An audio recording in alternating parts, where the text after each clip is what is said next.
রাশিদাস কিচেনে সবাইকে ওয়েলকাম।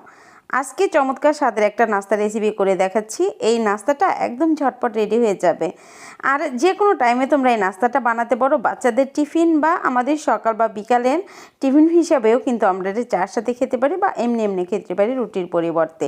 ঘরে যা কিছু তরকারি থাকুক না কেন সেটাই দিয়ে ঝটপট করে এটা বানিয়ে নিতে পারবে। খেতে এত মজা, দারুণ হয়েছিল কিন্তু। চলো তাহলে রেসিপিটা দেখে নিই। এখানে 2 কাপ আটা নিয়েছি, আমি আটা দিয়ে করে দেখাচ্ছি। তার সাথে দিয়ে দিচ্ছি লবণ আর চিনি 1 টেবিল চামচ, আর 1 টেবিল চামচ দিয়েছি এখানে ইস্ট, ড্রাই ইস্ট, আর দিয়েছি 2 টেবিল চামচ তেল। এখন এই তেল দিয়ে সব উপকরণগুলো হাত দিয়ে খুব ভালোভাবে মিশিয়ে নিতে হবে।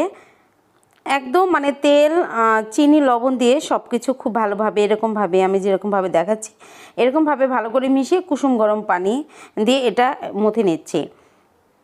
মানে এটা মাখাতে যতটুকু মানে পানি লাগে ততটুকু পানির কোনো মাপ নেই, তবে আমার 1 গ্লাস দিয়ে হয়ে গিয়েছিল। একটু নরম টাইপের করে মাখাতে হবে। তোমরা তো জানো ব্রেড আইটেম যত আছে সেগুলোটা কিন্তু একটু নরম করে গুলতে হয়। এতে একদম রুটি পরোটা আমরা যেভাবে বানাই তার চাইতে একটু সফট হবে এই আটাটা ভালো করে মাখিয়ে 10 থেকে 15 মিনিট মাখিয়ে তারপরে যে উপরে একটু তেল দিয়ে খুব সুন্দর করে ঢেকে রাখছি, বাতাস যেন প্রবেশ করতে না পারে। এই তো আমি আধ ঘন্টা পর আসছি, আধ ঘন্টা পর কিন্তু ফুলে ডাবল হয়ে গেছে। এখন আমি এই লেচিগুলো কেটে নেব। আর এটা বানানো, এই নাস্তাটা বানানো একদম সহজ, খেতে খুবই মজা। এটা চাইলে তোমরা ছোট বা বড় যেরকমভাবে পারো বানিয়ে নিতে পারো। আমি একটু বড় বড় করে বানাচ্ছি, চাইলে তোমরা আরও একটু মানে 2 কাপ দিয়ে আরও একটু বেশি করে বানাতে পারো, একটু ছোট ছোট টাইপের করে বানিয়ে নিতে পারো। এটা কিন্তু বাচ্চাদের টিফিনের জন্য একদম বেস্ট একটা রেসিপি। আর তোমরা ঘরে রুটির পরিবর্তে কিন্তু এটাও খেতে পারো, বা বানিয়ে রাখলে যখন একটু ক্ষুধা লাগলো খেতে পারো, স্ন্যাক হিসেবে ভালো কাজ করবে কিন্তু এইটা। আর এটা আমি আটা দিয়ে বানাচ্ছি, চাইলে তোমরা ময়দা দিয়ে বানিয়ে নিতে পারো। আটা দিয়ে বানালে সমস্যা হয় না, খুব ভালো হয়। দেখো আমি যে কতগুলো 2 কাপ ময়দা দিয়ে বানিয়ে নিয়েছি। এখন একটু লম্বা টাইপ করে বেলে নিতে হবে।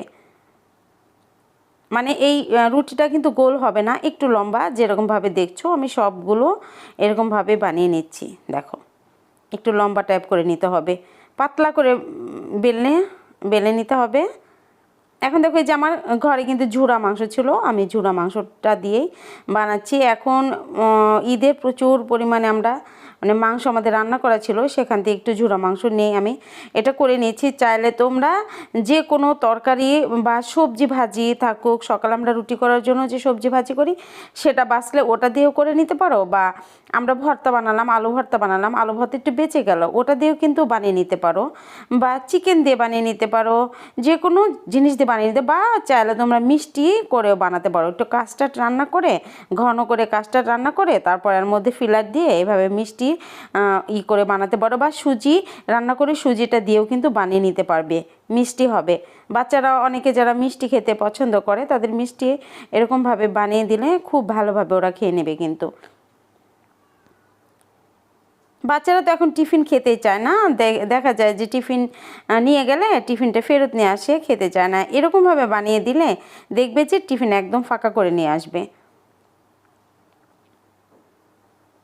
আর আমরা যারা বড়রা আছি আমরাও কিন্তু এইসব খাবারগুলো খুবই পছন্দ করে খেয়ে থাকি। দেখো যেরকমভাবে একটু ফুলে উঠলে তারপর আমি সবগুলো বানিয়ে 10 মিনিটের জন্য ঢেকে রেখেছিলাম। 10 মিনিট পর একটু ফুলে গেলে তারপরে যে চাকুর পিছনের অংশ দিয়ে এরকমভাবে একটু দাগ কেটে নিলে দেখতে জিনিসটা একটু ভালো লাগে। দেখো এরকমভাবে কম আঁচে ভেজে নিতে হবে, খুব বেশি তেলেরও দরকার নেই কিন্তু, আমি খুব কম তেল দিয়েছি। দেখো ডুবে যাচ্ছে না একদম, মানে কড়াইয়ের সাথে কিন্তু লেগে আছে। এরকম তেল দিয়ে তোমরা ভেজে নেবে, একদম ডুবো তেলে ভাজার কোনো দরকার নেই। তো হয়ে গেছে, খুব অল্প সময় হয়ে যায়। কম আছে কিন্তু ভাজবে, এটা কিন্তু কখনো বেশি আছে ভাজবে না, পুড়ে যাবে। দেখো যে ঝটপট করে আমি বানিয়ে নিয়েছি, খুবই অল্প সময় লাগে এবং খেতে দারুণ লাগে। বাচ্চারা ভীষণ পছন্দ করবে, ছোট থেকে বড় সবাই পছন্দ করবে। আর তোমার কাছে রেসিপিটা জানতে চাবে, বলবে আরও বানিয়ে দাও, রোজ রোজ বায়না করবে তোমাকে এটা বানিয়ে দিতে। খুবই সুন্দর, একদম সফট, একদম সফট। 4-5 দিন তোমার এরকম সফটই থাকবে।